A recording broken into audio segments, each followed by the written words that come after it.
everyone and welcome back to my channel. My name is Drishti Yadav और मैं Samara State Medical university में third year में एक student हूँ।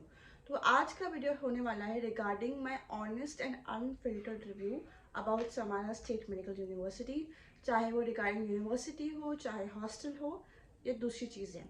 तो चलिए वीडियो को स्टार्ट करते हैं। पहली चीज़ तो अगर मैं बात करूँ कि समारा की एज अ सिटी, तो सिटी काफ़ी खूबसूरत है एंड पॉपुलेशन भी अच्छी खासी है। ठीक है, यहाँ पर इंटरनेशनल एयरपोर्ट है।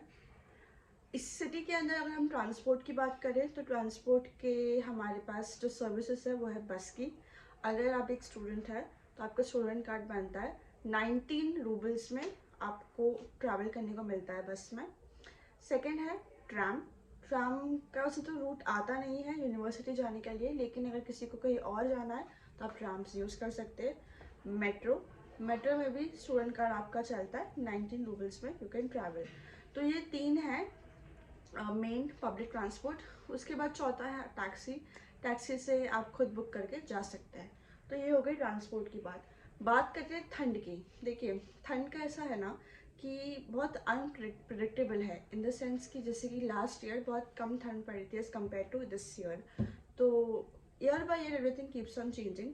बाकी ठंड भी इतनी ज़्यादा भी नहीं है, इतनी कम भी नहीं है। हाँ, कुछ दिन है तो ज़्यादा ठंड रहती है, जैसे कि जनवरी में थोड़ी सी ठंड ज़्यादा रहती है। पर एक बात अच्छी ये है कि जनवरी में जो ये क्लासेस बंद रहती है ऑलमोस्ट, बिकॉज एग्ज़ाम टाइम होता है, तो इतना इशू नहीं आता है। अभी वैसे भी सन आने लगा है तो कुछ टाइम में ये जो आइस है वो मेल्ट हो जाएगा, तो इतना प्रॉब्लम एज सच आएगा नहीं। अब हम बात करते हैं फ़्लाइट्स की।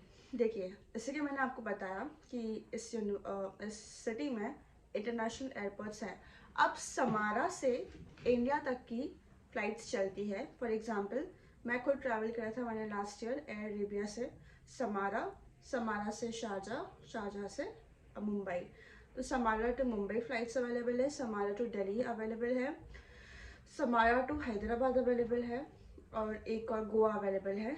तो ये 4 डेस्टिनेशंस है जिससे अवेलेबल है डायरेक्ट फ़्लाइट समारा के लिए। फ्लाई दुबई और एयर अरेबिया ऐसी फ़्लाइट्स है जो अवेलेबल करती है, जो दूसरी एयरलाइंस है। बाकी एरोफ्लोट जो कि रशिया की खुद की एयरलाइन है, वो भी अवेलेबल है for direct flights from Samara. ठीक है, उसके बाद हम बात करते हैं हॉस्टल की। हॉस्टल की सीन अब ऐसा है कि मैं सेकेंड हॉस्टल में रहती हूँ।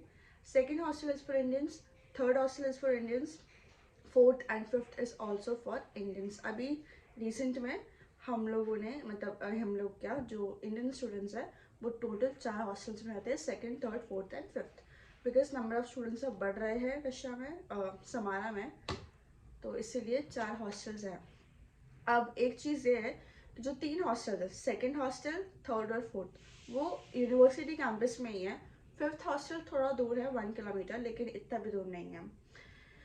पहली बात तो ये हो गई कि कैंपस के अंदर है। दूसरी बात कि कुछ क्लासेस हमारी बिल्डिंग के नीचे लगती है फर्स्ट फ्लोर पे, कुछ क्लासेस हमारी लगती है थर्ड हॉस्टल में, फोर्थ हॉस्टल में। मेरी खुद की क्लास लगती थी वहाँ पर माइक्रोबायो की। और फिर जब हमारी बाकी क्लासेस है वो लगती है क्लिनिक में, जो कि पीछे है। मैंने अपनी सर्जरी के व्लॉग में आपको बताया था, तो आप जाकर उसको चेकआउट कर सकते हैं। तो सारी क्लासेस जो है आजू बाजू में ही है। और अभी तो एक और चीज़ हुई है कि जो पूरा डिपार्टमेंट है इंटरनेशनल स्टूडेंट्स का यूनिवर्सिटी में, पूरा अलग हो गया, एक इंस्टीट्यूट बन गया है। तो उसका फ़ायदा ये है कि वो डिपार्टमेंट्स जहाँ पे दूर थे, जिसके अनार डिपार्टमेंट, वो डिपार्टमेंट अब शिफ्ट होके हमारे हॉस्टल के पास एक एरिया है अवरोरा उलित्सा, जो पूरा एरिया उसका अवरोरा के नाम से जाना जाता है, वहाँ पर हो गया। तो यहाँ से बस पकड़ के आप within 10 minutes you can reach Aurora. तो ये चीज़ एक बहुत अच्छी हो गई। नेक्स्ट चीज़ हम बात करते हैं खाने की। देखिए, पहली चीज़ तो कि अगर आपको मेस लेनी है तो मेस अवेलेबल है, इंडियन मेस हमारे हॉस्टल में अवेलेबल है। अगर किसी सेकंड थर्ड ईयर के स्टूडेंट को भी मेस लेनी है तो इसमें प्रॉब्लम नहीं है, आप मेस ले सकते हैं। बट वही है कि मेस का ऐसा है कि मेस का खाना मेस का खाना होता है, चाहे आप कहाँ पे भी खाओ, तो इतने एक्सपेक्टेशंस आप रखिएगा मत।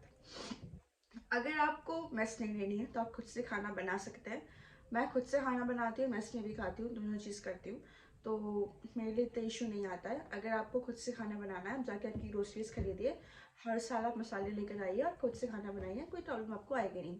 अगर हम रशियन फूड की बात करेंगे, जब हम लोग बाहर जाते हैं हमें कुछ खाना है, तो यहाँ पे जो रशियन खाना है ना, इट इज़ वेरी टिपिकल, मतलब जो इंडियन टेस्ट बड्स के हिसाब से वो खाना तो सूटेबल नहीं है, एक्सेप्ट कुछ लोगों को जिनको खाना अच्छा लगता है। वो ब्लैंड होता है काफ़ी ज़्यादा, काफ़ी मीटी होता है फ्लेवर उसका, बिकॉज वो लोग ज़्यादा सीजनिंग डालते नहीं हैं। तो हाँ, वेजिटेरियंस के लिए थोड़ा सा इशू है, लेकिन अगर आप नॉन वेजिटेरियन हैं तो आप बिल्कुल खा सकते हैं। अगर आपको खाना पसंद है तो खाने की ये एक प्रॉब्लम मैं आपको बता रही हूँ, ठीक है। उसके बाद हम बात करते हैं कि इंडियन फेस्टिवल्स वगैरह, क्योंकि अब इंडियंस इतने ज़्यादा नंबर पे रहते हैं रशिया में, मतलब रशिया क्या, समारा में। मैं खुद कल्चर कमेटी की हेड हूँ जो यहाँ पर इवेंट्स कराते हैं और इंडियन स्टूडेंट्स, चाहे वो कोई भी फेस्टिवल हो, नवरात्रि हो, दिवाली हो, फ्रेशर्स हो। अभी हमने रिसेंटली सरस्वती पूजा करवाई, उसकी प्रिपरेशन भी हम ही लोग करते हैं। तो आई थिंक कि हम लोग ट्राई करते हैं कि जो बच्चा बाहर पढ़ रहा है, अभी पॉसिबल तो नहीं है कि हम लोग घर जैसा एनवायरनमेंट क्रिएट कर सके फॉर फेस्टिवल के दिन। जितना भी हमसे बनता है हम उतना ट्राई करते हैं कि हम लोग चीज़ें करें ताकि बच्चों को थोड़ा सा होमली फील हो। तो ये बात होगी इंडियन फेस्टिवल। बात करूँ, अब हम बात करते हैं पढ़ाई की। देखिए, अभी मैं 3rd ईयर में आ चुकी हूँ। अभी हमारे डिपार्टमेंट ज़्यादा स्ट्रिक्ट हो गया एज़ कम्पेयर टू कुछ लास्ट के 2 सालों में, क्योंकि क्या हो गया है कि अब हमारा इंस्टीट्यूट ही पूरा अलग से बन गया है। तो अब जो टीचर्स हैं ना, वो सिर्फ हमारे लिए अवेलेबल है एज़ कम्पेयर टू पहले वो रशियंस को भी पढ़ाते थे और इंडियंस को भी पढ़ाते थे। तो अब टीचर्स सेग्रीगेट हो गई है और अब वो सिर्फ कुछ टीचर्स सिर्फ इंडियंस को पढ़ाएंगी। तो जैसे कि अभी हमारी एग्ज़ाम्स चल रही थी, अभी ऑलरेडी हमारी तो ख़त्म हो चुकी है, लेकिन जो 2nd ईयर है और 1st ईयर है उनकी एग्ज़ाम्स चल रही है। 2nd ईयर में अनाट और हिस्ट्री का एग्ज़ाम चल रहा है और वो काफ़ी अच्छे से एग्ज़ाम ले रहे हैं। इसका मतलब ये है कि आपको क्लास जाना पड़ेगा, because they are checking your attendance कि आपकी क्लास में कितनी प्रेजेंस है और एब्सेंस है। कभी कभी क्या होता है कि किसी बच्चे को, फॉर एग्जांपल, हमें टिकट मिलता है एग्ज़ाम में, ठीक है। क्या होता है कि फॉर एग्जांपल अगर आपको 2 क्वेश्चंस आते हैं और एक नहीं आता है, ठीक है, तो टीचर क्या करता है कि आपकी अटेंडेंस शीट चेक करता है। अगर आपकी प्रेजेंस है क्लास में तो वो आपको पास कर देगा, बिकॉज उसके हिसाब से कि हाँ आप क्लास आते थे, एक नहीं भी आते तो भी कोई बात नहीं। लेकिन उसी जगह आपकी एब्सेंस है हर जगह, तो फिर वो आपको पक्का फेल करेगा और नेक्स्ट अटेम्प्ट में आपको पक्का बुलाएगा। तो इसीलिए बहुत ज़रूरी है कि आपको क्लास जाना है। देखिए, आप यहाँ पे पढ़ने आए हैं तो ऑब्वियसली क्लास जाना ही पड़ेगा, इसका कोई एक्सक्यूज़ तो है नहीं।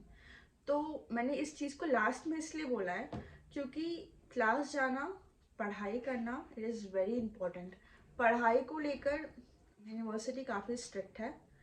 उसके साथ साथ यूनिवर्सिटी काफ़ी चीज़ें इंडियन स्टूडेंट्स के लिए निकालती भी। फॉर एग्जांपल कॉन्फ्रेंस हो गई, अभी हमारी खुद की पैथोलॉजी की कॉन्फ्रेंस का हमें अनाउंसमेंट आया है, उसमें हम पार्ट लेंगे। तो मतलब हर एक चीज़ जो एकेडमिकली वो लोग कर सकते हैं वो लोग करते हैं। तो आपका रिस्पॉन्सिबिलिटी बनता है कि आप पढ़ने आए हो तो आप इन चीज़ों में पार्टिसिपेट करो, क्लास जाओ। और अगर आप क्लास जाओगे तो आपको कोई फेल नहीं कर सकता। पहली बात तो 3rd अटेम्प्ट तक जाने का वेट ही मत करो, 1st में 2nd में ही निकालने का ट्राई करो। तो इस वीडियो में यही था। अगर आपको कोई भी डाउट हो रिगार्डिंग दिस यूनिवर्सिटी तो आप मुझे मैसेज कर सकते हो, मैं व्हाट्सएप नंबर जो कि मेरे बायो में है। And thank you for watching and I will see you in next video very soon. Bye bye.